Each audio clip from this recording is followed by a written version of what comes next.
This is going to sound like a fake story, but it is all too real. I've been telling you about this Trump University case that's going on against Donald Trump. Trump had this thing called Trump University that, by every indication, was a total scam. Basically, it started as a free seminar, which was just a sales pitch for a $1,500 class, which was just a sales pitch for a $20,000 class, none of which really taught you anything of value.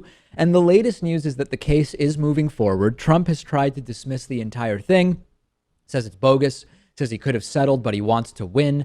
But here's the best part now. Trump has been increasingly frequently suggesting that the judge in the case may be biased because he's, quote, Spanish or Hispanic, as Donald Trump eventually corrected himself. It turns out this is not only absurd, but untrue. The judge was born in Indiana and was actually threatened by Mexican cartels for prosecuting them. I'm speaking of Judge Gonzalo Curiel, who was born in 1953 in East Chicago, Indiana. He was a prosecutor from 89 to 2006, primarily working in narcotics enforcement. He was a state judge from '06 until 2012.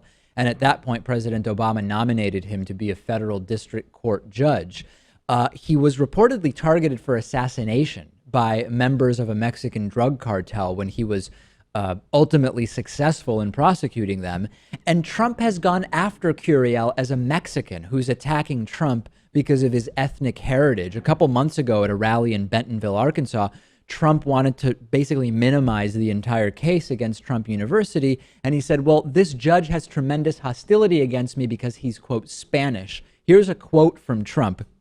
The judge should have thrown the case out on summary judgment. But because it was me and because there's a hostility towards me by the judge, tremendous hostility beyond belief, I believe he happens to be Spanish, which is fine. He's Hispanic, which is fine. And we haven't asked for a recusal, which we may do, but we have a judge who's very hostile. Can you imagine saying, we need a new judge because he's Hispanic? This is absurd. Yeah, typical Trump rhetoric. Tremendous hostility. Yeah. Throwing that word in every chance he You gets. you can't make this stuff up. No. And he's not really citing any reason why there's this hostility or proof of this hostility. Well, you know why, Lewis? Because Hispanics incorrectly believe Trump is mean to them because he's going to build the wall, or most of them are rapists, although some, I'm sure, are probably good people. So then 2 days later, he goes on Fox News with Chris Wallace and he says the following.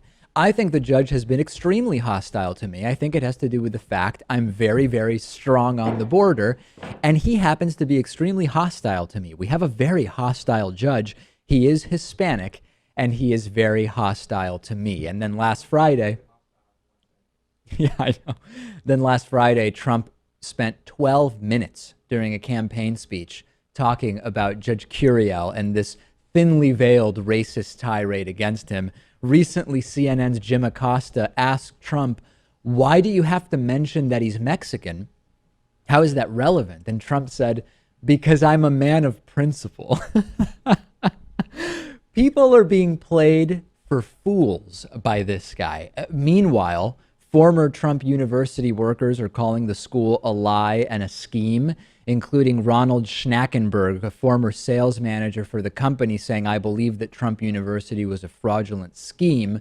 The position from some Trump advisors is Ronald Schnackenberg is suing Donald Trump. So, of course, he's going to say that. But it is not looking good, Lewis. No.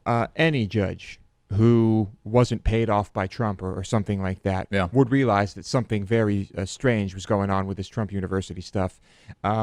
This is just a way for Donald Trump to kind of deflect and make things not look so bad. Well, the judge is Hispanic. I mean, so there, So that must mean he's hostile. Tremendous hostility. We'll take a break. Plenty more after this.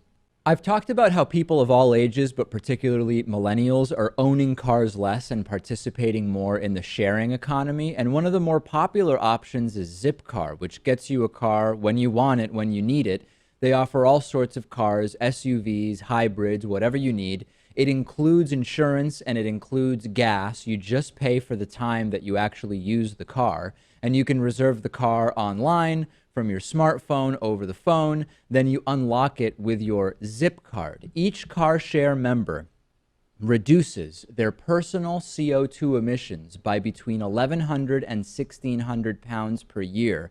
For our audience, Zipcar is offering $25 of free driving credit if you sign up at joinzipcar.com/David. Support our show, reduce your carbon emissions and your spending on cars. Sign up at joinzipcar.com/David.